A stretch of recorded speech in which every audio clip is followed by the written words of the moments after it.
아버님, 자식들한테 연락은 해보셨어요? 영감이 잠깐 아줌마를 쳐다보더니 나지막하게 말했습니다. 박씨 아줌마, 나 부탁 하나만 해도 될까? 무슨 부탁이신데요? 과연 최 씨 영감은 이웃 박씨 아주머니에게 어떤 부탁을 했을까요?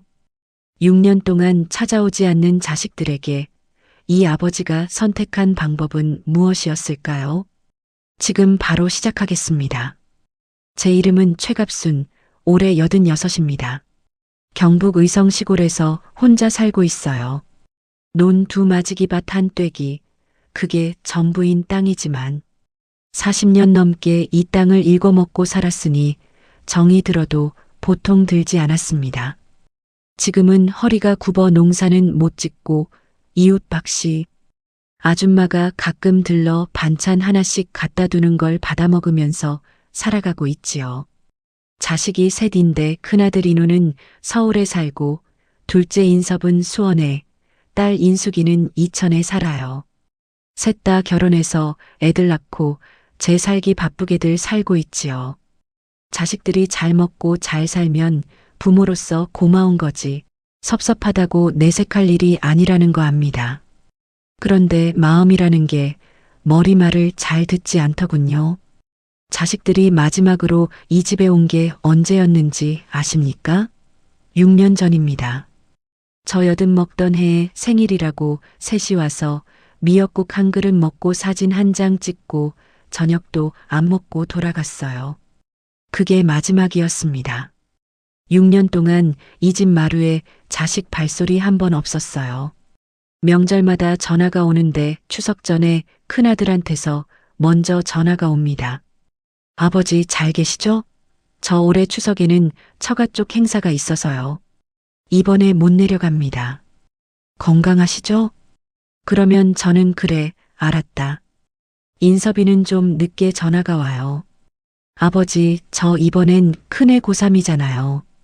학원 스케줄이 있어서 가기가 어려울 것 같아요. 그러면 저는 또 그래, 괜찮다. 라고 합니다. 막내딸은 애들도 어려서 봐야 되고 시댁에 전날에 가서 장도 봐야 되고 제사 준비해야 되고 너무 힘들어서 아버지 죄송해요.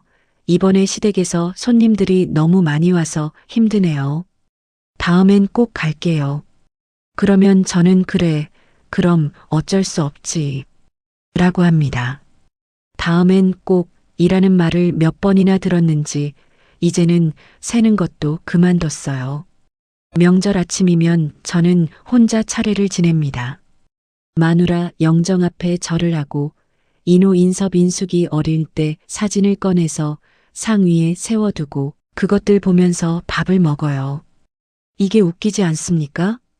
살아있는 자식 사진을 영정처럼 세워놓고 혼자 밥을 먹는 늙은이가. 이번 설 전날이었는데 동네가 시끌벅적했어요. 옆집 박씨 아줌마네는 사위가 왔는지 승합차가 마당에 떡하니 서 있었고 건너편 이씨 할머니네는 손주들이 마루에서 뛰어다니는 소리가 오후 내내 들렸습니다. 저는 마루 끝에 걸터 앉아서 그 소리를 듣고 있었는데 뭐라고 해야 할지 심란하다는 말도 모자라고 서럽다는 말도 과하고 그냥 허전했습니다. 저녁 해가 지고 어둑해질 무렵 박씨 아줌마가 김치전 부쳐서 들고 왔어요. 아버님 저녁은 드셨어요? 자식들한테는 연락해 보셨어요? 내려온대요? 박씨 아줌마가 마루에 걸터 앉으며 물었는데 저는 잠깐 박씨를 쳐다봤습니다. 그러다가 그냥 나도 모르게 박씨 아줌마 나 부탁 하나만 해도 될까? 박씨 아줌마가 눈이 동그래지면서 무슨 부탁이신데요? 저는 잠시 망설이다가 말했습니다. 우리 자식들한테 전화 한 번만 해줘. 아버지가 돌아가셨다고. 박씨 아줌마 입이 딱 벌어졌어요. 아버님, 그게 무슨 말씀이에요? 말도 안 되는 소리를 하세요.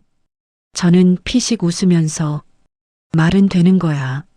안 오는 자식들 오게 하는 방법이 그거밖에 없는데 말이 왜 안 돼? 박씨 아줌마가 한참 저를 보더니 눈물이 그렁그렁해졌어요. 아버님, 꼭 그렇게 하셔야겠어요? 울지 마. 내가 서러워서 하는 게 아니야. 그냥 얼굴이 보고 싶어서 그래, 얼굴만 한번 보면 돼. 아줌마가 한참을 말없이 앉아 있다가 네, 알겠어요. 전화번호 주세요. 제가 전화해 드릴게요. 고마워. 그 시각 서울. 큰아들 인호는 여행 가방을 현관 앞에 세워두고 아이들 짐이 다 됐는지 확인하는 중이었어요. 설 연휴에 맞춰 가족 넷이서 일본 오사카로 사흘 여행을 잡아뒀는데 내일 아침 일찍 비행기라 오늘 저녁 공항 근처 호텔로 미리 이동할 참이었습니다. 아내가 아이들 여권이랑 환전한 엔화를 파우치에 챙겨 넣고 있었고 큰아이는 캐리어 바퀴를 굴리며 거실을 뛰어다니고 있었어요. 준비 다 됐지? 이제 출발하자. 인호가 여행용 가방을 집어들면서 말하는 순간 핸드폰이 울렸습니다. 낯선 번호였어요. 의성 지역 번호였는데 받아보니 모르는 여자 목소리였습니다. 여보세요. 최 씨 영감님 큰아들 인호 씨 맞나요? 저는 최 씨 영감님 옆집 사는 박 씨인데요. 아버님 댁 이웃이에요. 네, 무슨 일로 전화하셨나요? 아버님이 다치셨나요? 라고 하면서 뭔 일이지 싶어 아내한테 손짓으로 잠깐만 이라는 신호를 보냈어요. 그러더니 박 씨 아줌마 목소리가 잠깐 끊겼다가 이어졌습니다. 최 씨 영감님 아니 인호 씨 아버님이 방금 돌아가셨어요. 인호는 그 자리에서 캐리어를 놓쳤어요. 네, 뭐라고요? 아내가 다가오면서 왜 그래, 무슨 전화야? 라고 했는데 인호는 대답을 못하고 통화를 끊었습니다. 그러고는 캐리어를 굴리며 뛰어다니던 큰아이를 멍하니 보다가 여보, 애들아, 우리 오늘 못 가. 라고 했어요. 아내가 눈을 크게 뜨고 되물었어요. 네, 무슨 전화인데 그래요? 아버지가 돌아가셨어. 의성 가야 해. 캐리어 바퀴 굴러다니는 소리가 뚝 멈췄습니다. 한편 수원의 둘째 아들 인섭. 둘째 아들 인섭이는 그날 저녁부터 동네 친구들과 술판을 벌였습니다. 설 전날이라고 모인 자리였는데 한 잔이 두 잔이 되고 두 잔이 네 잔이 되면서 결국 밤을 꼬박 새워버렸어요. 새벽 4시가 넘어서야 비틀거리며 현관문을 열었는데 신발도 제대로 못 벗고 거실 소파에 쓰러지듯 앉았습니다. 불이 켜졌어요. 아내 미경이가 안방에서 나와서 팔짱을 끼고 서서 인섭이를 내려다봤는데 아무 말도 하지 않았어요. 말보다 그 눈빛이 훨씬 무서웠습니다. 인섭이가 먼저 입을 열었어요. 왜 그런 눈으로 봐? 나 술 먹는 거 처음 봐. 나 술 좀 먹으면 안 돼? 아내가 한 박자 쉬고 나서 조용히 말했습니다. 여보, 의성 아버님 댁에는 이번 설에도 안 가는 거예요? 인섭이가 소파 등받이에 머리를 기대면서 손을 내저었어요. 형도 안 가고 인숙이도 안 간다잖아. 나 혼자 뭐하러 가? 그냥 있어. 아내가 잠시 인섭이를 보면서 뭔가를 더 말하려다가 그냥 입을 다물었어요. 그러더니 돌아서서 안방으로 들어가더니 옷장을 열었습니다. 그럼 나는 애들 데리고 친정 갈게요. 아내가 눈을 반쯤 뜨고 아니, 갑자기 무슨 친정이야. 아내가 아이들 외투를 꺼내 들면서 말했습니다. 당신은 아버님 댁에 또 안 가고 집에 있을 거잖아요. 나는 친정 가면 안 돼요? 애들아, 일어나. 외할머니 댁 가자. 더 할 말이 없었어요. 인섭이는 소파에 누운 채로 눈을 감았습니다. 아이들이 졸린 눈을 비비며 나오는 소리, 미경이가 가방을 챙기는 소리, 현관문이 닫히는 소리가 차례로 났어요. 집이 조용해졌습니다. 잠이 와서 이제 막 잠자리에 들었는데 얼마나 지났을까 핸드폰이 울렸어요. 아씨, 명정에 누가 전화질이야. 왜 이리 전화가 많이 와. 인섭이가 짜증스럽게 눈을 반쯤 뜨고 화면을 봤는데 의성 번호였습니다. 모르는 여자 목소리가 흘러나왔어요. 여보세요. 박씨 영감님 둘째 아들 인섭 씨죠? 저 아버님 댁 이웃 박씨인데요. 아버님이 돌아가셨어요. 소파에 누워있던 인섭이가 번쩍 일어났어요. 술 기운이 머리 위로 한꺼번에 치솟는 것 같았습니다. 텅 빈 집안에 인섭이 혼자였는데 아내도 없고 애들도 없고 본인만 술 냄새를 풍기며 덩그러니 소파에 앉아 있었습니다. 인섭이는 그 자리에서 신발을 구겨 신고 차키를 집었어요. 입었던 옷 그대로 술이 아직 채 깨지 않은 몸으로 현관문을 나섰습니다. 엘리베이터 안에서 거울을 보니 눈이 벌겋게 달아올라 있었고 술 냄새가 자기 입에서 나는 게 느껴졌습니다. 아버지한테 이 꼴로 가는 거구나 라는 생각이 들었어요. 형 어디야? 전화 받았어? 우리 집으로 빨리 와 나 술 먹어서 운전 못해. 한편 막내딸 인숙이는 시어머니 전화를 받고 있었습니다. 핸드폰 화면에 시어머니라고 뜨는 걸 보는 순간 인숙이는 본능적으로 어깨가 굳었어요. 받자마자 말소리가 쏟아졌습니다. 애미야, 너 아직 출발도 안 했어? 며느리가 돼서 일찍 와야지 해야 할 일 이 산더미인데 이번엔 거창의 고모부님도 오신다니깐 빨리 출발해라. 아 내려올 때 시장에 들러서 문어도 큰 놈으로 사와야 하고 갈비도 사와야 하고 제대로 좀 챙겨와.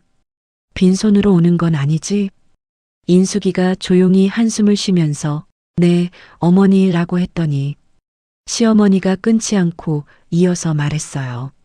시장 가면 조기도 싱싱한 거 큰 걸로 여러 마리 사고 갈비는 꽃등심으로 2kg는 해와야 해. 명절에 고기 아끼면 안 돼. 우리 집 체면이 있는데 과일도 좀 보기 좋은 걸로 한 박스 사오너라. 네, 알겠습니다. 어머님 고했더니 그제야 시어머니가 마지막으로 한마디 더 얹었습니다. 아, 그리고 돈은 너희가 알아서 해. 나는 여기 음식 준비하느라 정신이 없어. 전화가 끊겼어요. 돈은 너희가 알아서 해. 인숙이가 핸드폰을 내려다봤습니다. 문어에 갈비에 과일까지 사오라고 하면서 돈은 알아서 하라는 말이 자연스럽게 나오는 사람이었어요. 무얼 사오라는 말은 늘 구체적이었는데 계산은 늘 며느리 몫이었어요. 인숙이가 아이들 방으로 들어가서 외투를 꺼내 입히고 가방에 여벌옷을 우겨넣고 막내 신발끈을 묶어주고 있는데 핸드폰이 또 울렸습니다. 모르는 번호였어요. 의성 지역 번호였는데 인숙이는 잠깐 화면을 보다가 받았습니다. 여보세요. 혹시 최씨 영감님 막내딸 인숙 씨세요?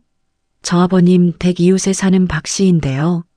낯선 사람이 이 시간에 아버지 이웃이라고 전화를 하니 인숙이 가슴이 덜컥 내려앉았습니다.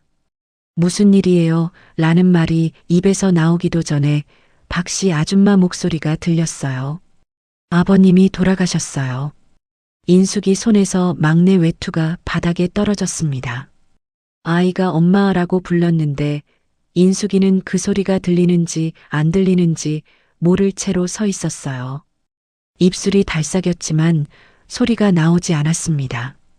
한 박자가 지나서야 몸이 움직였어요. 눈물이 이미 흘러내리고 있었는데 뒤도 돌아보지 않고 1층으로 내려가는 계단을 미친 사람처럼 뛰어내려가는데 뒤에서 남편 목소리가 들렸습니다. 여보, 무슨 일이야? 무슨 전화야? 돌아보지 않았어요. 들리기는 했는데 몸이 멈추질 않았습니다. 눈물이 턱을 타고 떨어지는데도 멈추질 않았어요. 아파트 1층 현관 자동문이 열리는 순간 인숙이 발이 멈췄습니다. 주차장 입구 쪽에 차가 들어오고 있는데 큰오빠 차였는데 오빠들이 오고 있었어요. 큰오빠가 차 문에 등을 기댄 채 두 손으로 얼굴을 감싸고 있었는데 어깨가 들썩이고 있었습니다. 작은 오빠는 그 옆에 서서 눈을 손등으로 문지르다가 인숙이와 눈이 마주쳤어요. 그 순간 인숙이 무릎이 풀렸습니다. 주차장 바닥에 그대로 주저앉으면서 소리가 터져 나왔어요. 참으려고 했는데 참아지질 않았습니다. 목을 놓아서 소리를 높여서 그냥 엉엉 울었어요. 어릴 때 무릎 가지고 울던 것처럼 그렇게 울었습니다. 짝짝이 슬리퍼를 신은 채로 주차장 바닥에 주저앉아서 아버지, 아버지 소리를 내뱉으며 대성통곡했어요. 큰오빠가 먼저 다가와서 인숙이를 일으켜 세웠습니다. 아무 말도 하지 않고 그냥 잡아 일으켜서 차 뒷좌석에 태웠어요. 작은 오빠가 조수석에 올라탔고 큰오빠가 운전석에 앉으면서 시동을 걸었습니다. 세 사람이 차 안에 타고 나서도 인숙이는 한동안 울음을 멈추지 못했어요. 손으로 입을 막고 울다가 창문에 이마를 기대고 울다가 그러다가 지쳐서 조용히 훌쩍이는 것으로 가라앉았습니다. 설 연휴 고속도로는 막혔어요. 평소라면 3시간이면 닿을 거리였는데 차가 줄줄이 서면서 좀처럼 앞으로 나가질 않았습니다. 옆 차선에는 트렁크에 짐을 잔뜩 싣고 고향으로 내려가는 차들이 가득했어요. 어딘가로 가는 사람들이었습니다. 누군가를 만나러 가는 사람들이요. 인숙이는 창밖을 보면서 생각했어요. 우리는 왜 이제야 가는 걸까? 차 안에서 아무도 말을 하지 않았습니다. 라디오도 켜지 않았어요. 그냥 막히는 도로 위에서 세 사람이 각자 다른 곳을 보면서 달렸습니다. 작은 오빠는 조수석에서 눈을 감고 있었는데 자는 건지 생각하는 건지 알 수 없었어요. 큰 오빠는 핸들을 꽉 쥔 채로 앞만 봤습니다. 저녁 어스름이 깔린 시골길, 차 헤드라이트가 논두렁을 훑고 지나갔습니다. 인숙이는 창문에 이마를 기댄 채 눈을 감았어요. 아버지 집 골목에 차가 멈췄습니다. 집 안은 대문이 활짝 열려 있었고 불이 환하게 켜져 있었습니다. 서둘러 마당에 들어서자 이상한 게 보였어요. 부엌 창문으로 노란 불빛이 새어나오고 있었고 무언가 따뜻한 냄새가 마당까지 흘러나왔어요. 된장인지 뭔지 국물 냄새였습니다. 작은 오빠가 먼저 마루로 올라와서 신발을 벗다 말고 부엌을 들여다봤는데 식탁 위에 음식이 놓여 있었어요. 소갈비찜에 잡채에 동태전에 나물 2가지에 흰 쌀밥까지 금방 차린 것처럼 김이 오르고 있었습니다. 이게 뭐야? 식사 준비하시다가 돌아가셨나? 아버지는 어디 계시지? 아버지. 인숙이는 그 음식들을 보는 순간 다시 눈물이 차오르는 걸 느꼈습니다. 아버지가 차린 게 아닌데 박씨 아줌마가 미리 해다 놓은 게 분명했는데 그 정성이 가슴을 눌렀습니다. 박씨 아줌마는 어디 계신 거야? 인숙이가 두리번거리는데 그때였어요. 안방 문이 천천히 열렸습니다. 삐걱. 세 사람이 일제히 그쪽을 봤습니다. 문틈 사이로 손이 먼저 나왔어요. 문고리를 잡은 손이 마디가 굵고 손등에 핏줄이 붉어진 틀림없이 살아있는 사람의 손이 나왔고 그 다음에 허리가 굽은 노인이 천천히 걸어 나왔습니다. 왔구나. 세 사람은 너무 놀라 아무 말도 못했어요. 첫 번째로 정신을 차린 건 큰아들 인호였습니다. 인호가 식탁 쪽에서 아버지 쪽으로 2걸음 다가오더니 목소리가 이상하게 흔들렸어요. 아버지, 지금 장난하십니까? 인호 눈에서 뭔가가 순식간에 지나갔어요. 슬픔이었는지 황당함이었는지 분노였는지 아마 셋 다였을 거예요. 아버지, 목소리가 갈라졌습니다. 인호가 손으로 눈을 한번 누르고 나서 이를 악물듯이 말했어요. 아버지, 저 오늘 아침에 오사카 가는 비행기 끊어놨어요. 가족이랑 여행 가는 거였다고요. 그거 다 취소했습니다. 그때 인섭이가 끼어들었습니다. 인섭이는 처음부터 눈이 빨갰어요. 술인지 눈물인지 아마 둘 다였을 거예요. 인섭이는 저를 보면서 손을 들었다 내렸다 하면서 말했습니다. 아니, 아버지가 죽은 사람이에요? 아니면 산 사람이에요? 아니, 죽은 사람이 살아서 걸어 나오면 어떻게 해요? 하실 말씀이 있고 안 하실 말씀이 있잖아요. 자식들한테 멀쩡히 살아계신 아버지를 돌아가셨다고 하시다니요. 인숙이는 아까부터 말이 없었어요. 저를 보는 순간부터 계속 입술을 깨물고 있었는데 뭔가를 참고 있다는 게 느껴졌습니다. 아빠, 나는요. 다음 말이 잘 나오지 않는 모양이었습니다. 숨을 한번 들이켰다가 내뱉고 나서 아빠, 내가 얼마나 아빠를 짝짝이 슬리퍼를 신고 아파트 계단을 뛰어내려오던 것, 주차장 바닥에 주저앉아서 대성통곡하던 것, 고속도로에서 창문에 이마를 기대고 조용히 울던 것들이 한꺼번에 올라온 모양이었어요. 아빠가 진짜 죽은 줄 알았잖아. 그 말 한마디를 끝으로 인숙이 무릎이 꺾였습니다. 최 씨 영감은 자식들의 비난을 말없이 묵묵히 받아들였습니다. 작년에 못 온다고 했지. 재작년에도 못 온다고 했어. 올해도 명절 되니까 전화 오겠지 싶었는데 올해는 전화도 없었어. 이미 나는 자식들한테서 죽은 사람 아니더냐. 죽기 전에 자식 얼굴 한 번 못 보고 죽는 게 겁이 났어. 그게 무서웠단 말이야. 누워서 눈 감을 때 마지막으로 본 자식.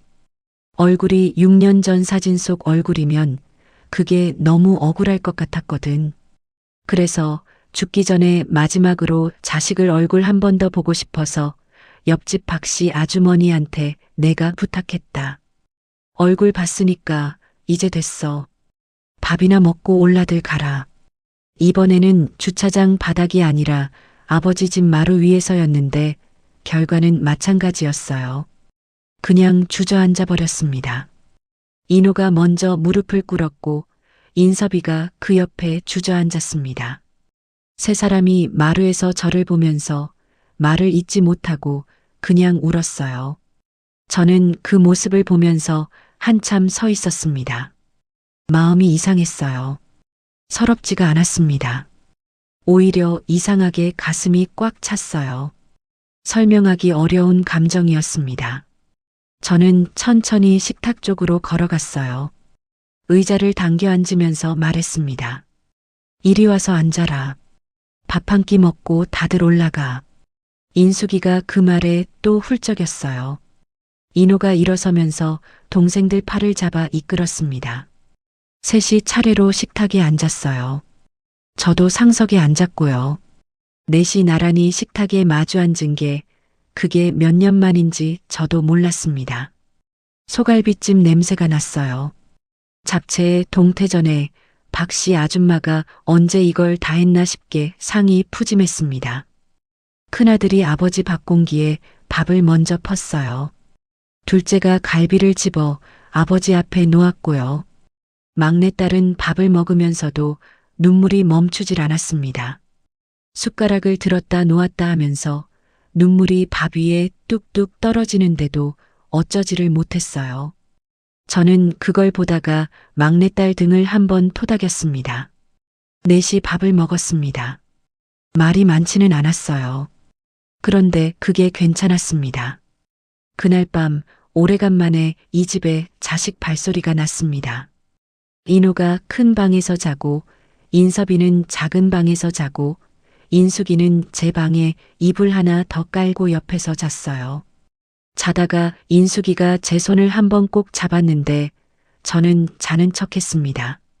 그 손이 따뜻했거든요. 새벽에 눈이 떠졌어요. 인섭이 코 고는 소리가 벽 너머에서 들렸습니다.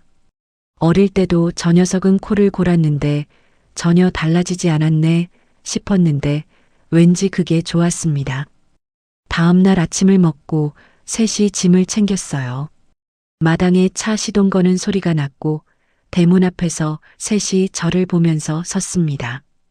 인호가 먼저 고개를 꾸벅 숙였어요. 인섭이가 그 뒤를 따랐고요. 인숙이는 저를 한번 꼭 안았다가 놓았습니다. 차가 골목을 빠져나갔어요. 저는 대문 밖에 서서 차가 멀어지는 걸 봤습니다. 한참을 그렇게 서 있다가 대문을 닫고 마당으로 들어왔어요. 마루에 걸터 앉았습니다. 어제 저녁 식탁 위에 음식 냄새가 아직 집안에 남아 있었어요. 혼자 중얼거렸습니다. 이제 됐다. 됐어. 그날 이후 신기한 일이 일어났습니다. 그로부터 열흘쯤 지났을까요?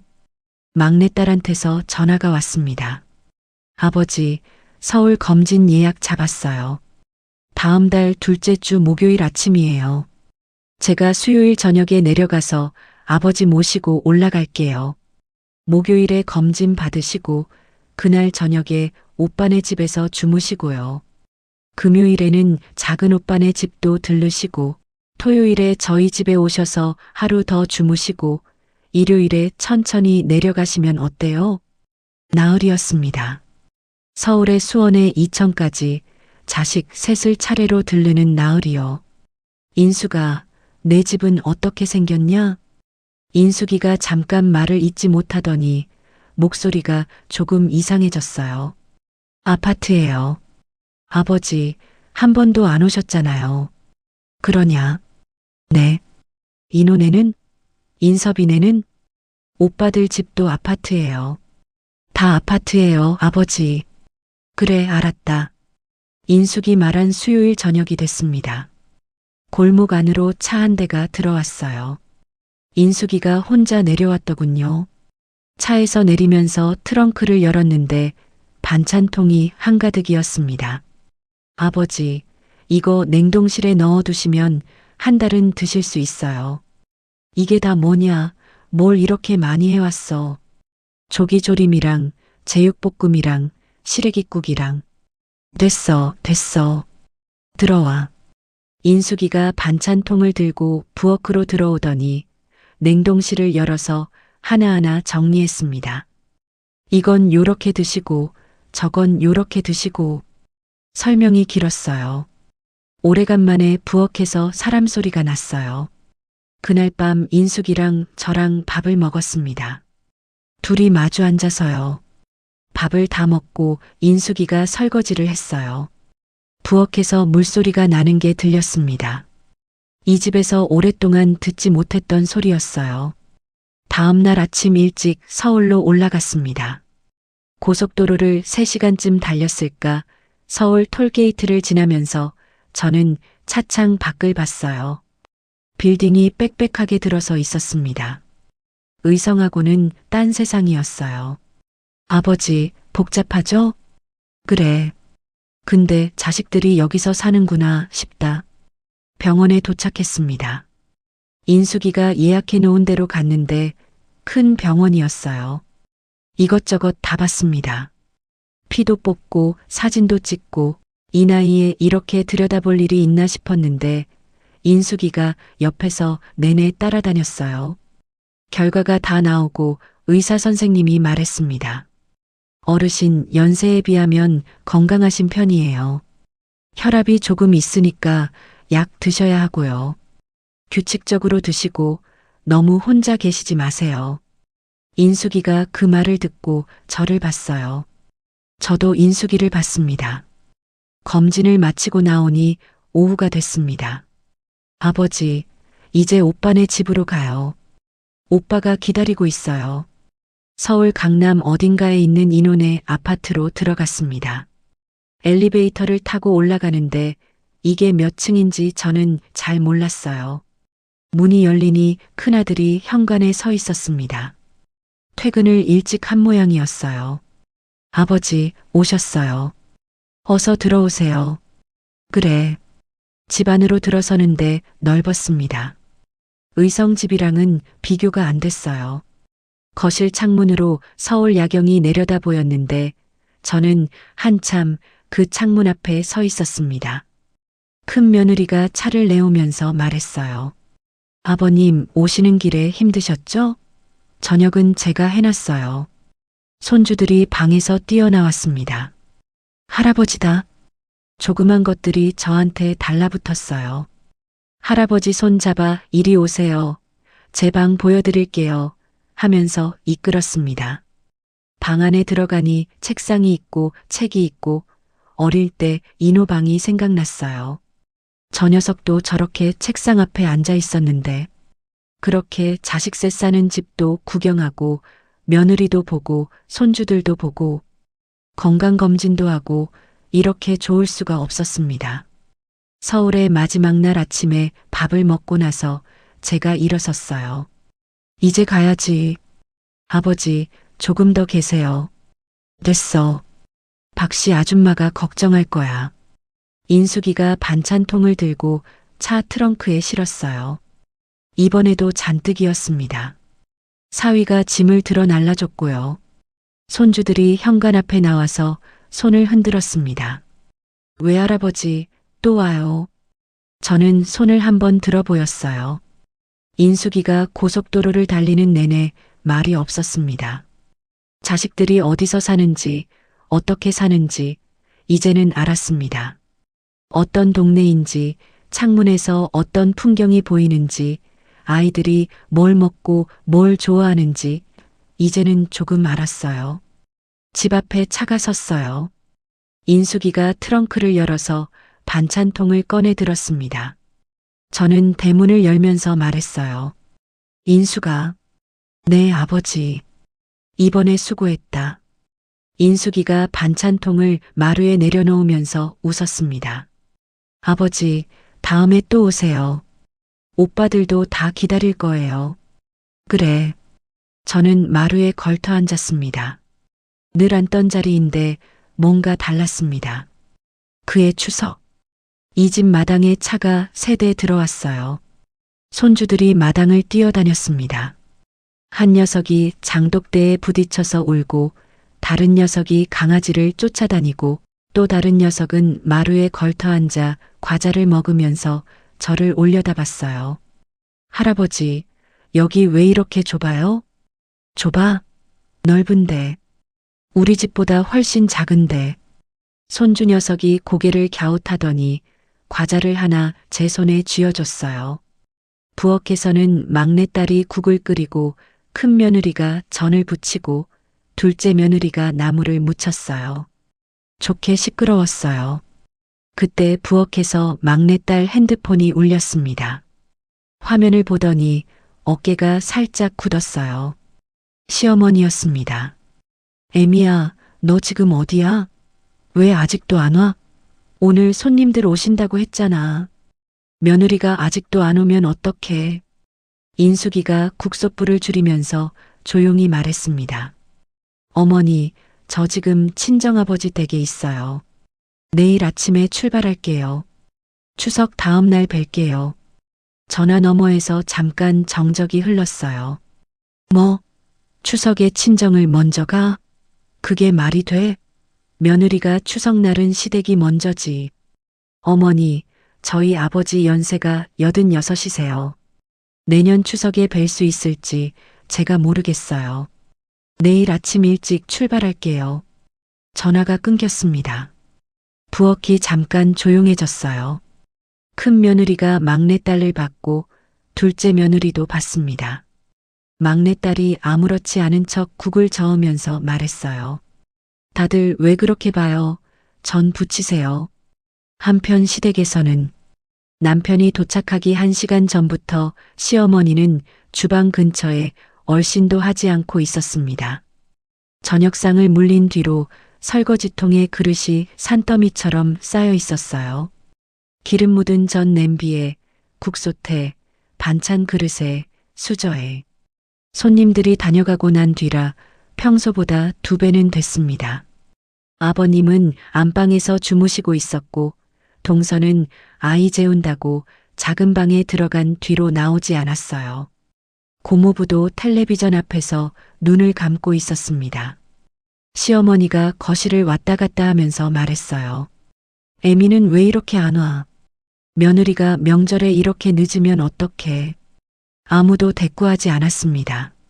시어머니가 주방의 그릇 더미를 보면서 혼잣말을 했습니다. 에휴, 이것도 쌓였네.